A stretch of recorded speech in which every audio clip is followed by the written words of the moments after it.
Welcome back to the Flow Summer Friday Night Sports Show. I'm joined on the line by Big Brucey Phillips to talk Murray Towns and Alexandra and Eastern Hills cricket. Brucey, how you going? G'day there, Dan. Good to be back. And it's exciting. Cricket's back, local cricket. And last week we got warmed up with the Alexandra and Eastern Hills. But this weekend, it's Murray Towns cricket gets the ball rolling, pardon the pun. And it's exciting times across the Murraylands. Now, the Murray Towns cricket stretches from Meningie in the south, and it is or the upper southeast. And it's great to have Meningie back in A-grade cricket. It's exciting, and the cricket competition stretches right across to the likes of Mannum and sadly Karoonda this season have folded and gone into recess. But it looks an exciting season with Meningie sort of taking Karoonda's spot in the A grade, and also out there towards Karoonda, Paponda have a C grade. So it's quite a big area of Murray Towns cricket, and it's round one. Let's have a look at some of the A grade ins and outs, and quite exciting across the season. Jared Marston for my Palunga looks to be going to miss the first few games, and Keenan Harradine also looks like could miss the first few games. But they've picked up Cameron Jorgensen from Mount Gambier, who's a former Jervois player, and he's going to be a great replacement for Jared Marston. Meningie, well, they're going to get the services of possibly John Zatto for a few games. John played down at Meningie a few seasons ago, a bit of an all-rounder and pretty handy with the bat and the ball. And he had a season at Tail and Bend here a couple of years ago, and he's had a bit of a break from Murray Towns. And looks like with Meningie coming back into the A grade, they've got him signed up to play a few games. So big in there. For Mannum, well, they're going to welcome back Jaden Crowley, the son of the great out there at Mannum, Dwayne Crowley, the man they call Cutter. And he has just been an absolute warhorse for the Mannum Cookers out there. And his son returning from, been playing some grade cricket in Adelaide. So, that is going to bolster the ranks out there at Mannum for a 23-24 finals assault. Wanderers, well, with the demise of Karoonda, Wanderers, well, they got on the bandwagon early, and they've picked up two of their best players out there, the school teacher, Jake Rogers, and Cameron Cox, who's a great all-rounder. And look, some of them are tipping this guy here to be up in the leading run scorers this year, opening batsman, and what a pick-up for the Wanderers, Woohoos. A funny nickname for a cricket club, but they're known as the Woohoos. And these guys are 100% starters. So, I think Wanderers could be the most improved side this season. Ryan Morris is probably the downside for Wanderers. I'll miss him until Christmas. He's out with a football injury. Tail and Bend, well, it's a sad story at Tail and Bend. They are really going to struggle this year. James McAnally reported not playing. Jared Cheney will take over the captaincy. Daniel Perks also out on told, transfer with work. And Umesh Badu, their top run scorer last year, also unavailable. So Tail and Bend are really going to be pushing their juniors this season. And as they say, one steps out, another one steps up, and they'll soldier on. Monarto, well, I'm hearing some stories out of their camp too that Jacob Rance could be unavailable, and Alex Pfeiffer isn't playing. So, look, they remain to be seen, I guess, as the season rolls on. Generally, these blokes, they come off of football and they're a little bit slow starters. But, if Monarto are missing the likes of Daniel Perks if Monarto are missing Jacob Rance and Alex Pfeiffer, they could struggle. But they'll look to some of the young kids coming through in Brock Smith. I'm ready to see him take a big season this year. And he is the son of Anthony Smith, or Harry as he's known. And I reckon he's in for a big season for Monarto. All right, well, there's some big ins and outs going into the new season, Brucey. Let's take a look at round one. Who is playing off in the first round of the season? Meningie host Mypolonga down there at, they're going to call it the Mullet Park because, of course, no Meningie Bears anymore with the football. And they're telling me it's going to be called the Mullet Park. So Meningie, the mullets, well, plenty of it down there, and beautiful tasting mullet it is. They'll tackle the reigning premiers, Mypolonga. Look, Mypolonga would go in favourite with Aaron's Rim. Just an absolute gun in this competition over the last 15 years. Just knows where to put the ball. and he should pick up a handful of wickets and get the job done for the Mypolonga Tigers. Mannum play Wanderers at Mannum, and this game will be live streamed on MFL TV. So go on their Facebook and you can get the link and watch what is going to be a great coverage. MFL TV, which I'm involved in last year, took out the South Australian Cricket Association's Media Innovation Broadcast Award, and we certainly look forward to another big season, and that should be a ripper.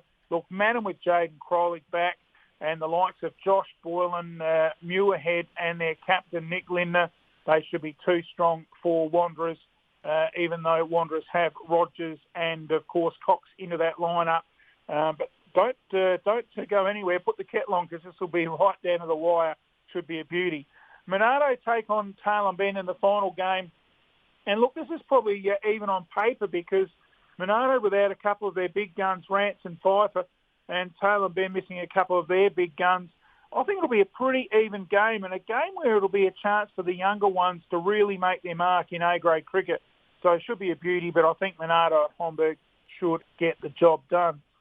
That wraps it up for Murray Towns, mate. That is a cracking preview of round one. Murray Towns cricket kicking off. It is going to be a huge start to the season, and that is a very, very informative preview. Thank you for that, Brucey. Let's have a look at Alexandra and Eastern Hills now. They've already played round one. Who's on the winners list? Well, last week it was round one, and it was a big opening round in the AEH, which stretches from Lobethal, Woodside, up in the hills, down to the east of the Flurio with Leons Creek and Strathalbyn. Leons Creek batted first, and they amassed 5 for 282 with Daniel Crop making a brilliant 100. Bremen and Callington, they were no match, and they were bowled out for 121 in the 38th over. Of course, matches in Murray Towns and Alexandra and Eastern Hills, all 45 over matches now. In the next game, it was Lobethal who took on the might of Nan Bremer, and Nan Bremer were bundled out for 78. They just couldn't get any partnerships going. And look, it was young Llewellyn that made near 20, but the rest of them all fell over. And it was Matt Martin with 4 wickets, the MFL TV player of the match. And he was just outstanding. Lobethal eclipsed that 78 in the 18th over, 3 for 79 to get the points. Macclesfield played Harndorf, and Macclesfield batted first and made 7 for 233 in their 45 overs, and that was a pretty good score for a first-up match. And for Macclesfield, look, they were well served there by Josh Lewis-Burns, who notched up 84, and David Schulz got 61. And Harndorf, well, they couldn't get anywhere near those sort of runs. They were bundled out for 82. And the top score there was Ben Montgomery with 20. In the bowling department, what about Luke Jones? First up match, 6 overs, no maidens, 5 for 26. It doesn't get much better than that for an opening match. You just feel like you're on something else. But that is just a great performance. First up, he must have had him coming out of the hand very nicely and hitting the spot. So a great win there to Macclesfield. And I think Macclesfield are going to be much improved this year and make the 4 in Alexandra and Eastern Hills. The last match in Alexandra and Eastern Hills was Woodside taking on Strathalbyn, and this one turned out to be an absolute rip snorter. Almost 400 runs scored. Let's take a look. Strathalbyn, they didn't get the toss. Woodside batted first, and they decided to bat and were bundled out in the final over for 196. Now, that is a pretty good score on anyone's Saturday and would win most games. They had Trent Young with 41, Tommy Baldock made 32, and Shane Collins down the order smashed a quick-fire 31 off 27 balls, whilst for the Stallions, Braden Gator 5 for 31, another great opening round performance in his 8.4 overs, no maidens. So that's an outstanding bowling effort. Now, Strathalbyn in reply, chasing that, pretty good score of 196.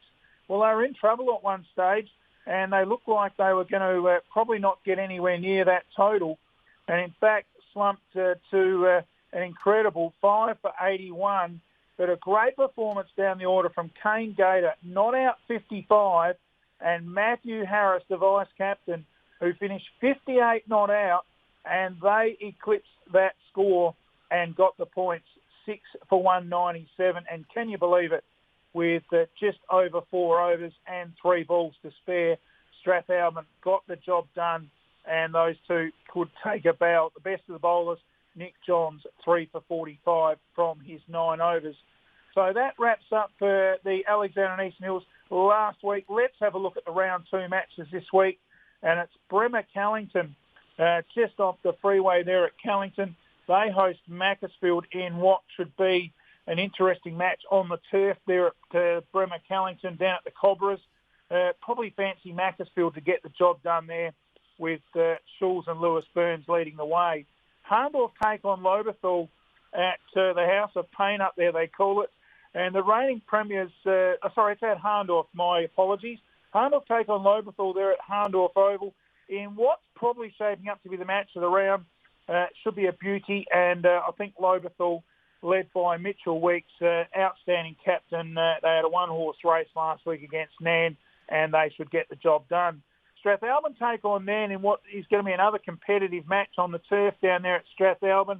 Strathalbyn going to this game chock full of confidence, coming off that good win last week, minus the Abbott boys who aren't playing this year.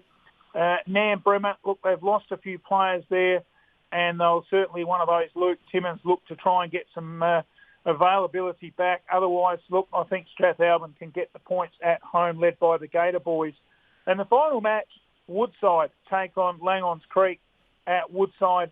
And going on the first round, Langons Creek look to be setting a bit of a benchmark, led by one of the absolute guns down there of Alexandra and Eastern Hills cricket. Coached Norwood to a premiership, Ben Warren, 14 A-grade centuries, this bloke, and he's an absolute star. He's sitting around about the 40 years of age, and he's just nurturing the young ones down there into a very, very fine club. And I think Langons Creek, away from home on the hard wicket there at Woodside, led by Dan Crop in absolutely sensational form. And mind you, they call him the crop duster, and I wonder why. He's coming off a big 100 last week. I think he might have the GPS and the drone out last week, just surveying where all the field was, because he didn't worry about them. He hit them over the top with a massive amount of sixes, and Dan Crop should lead Langons Creek to another win in round 2 of Alexandra and Eastern Hills cricket. Brucey, that was a sensational update. There is so much going on in Murray Towns and Alexandra and Eastern Hills cricket this weekend, round 1 and round 2 respectively, and it is the early days of what promises to be a sensational season in both leagues. Brucey, thank you very much for your time. Looking forward to checking in again very soon. Yeah, look forward to being back next week. Thanks, Dan.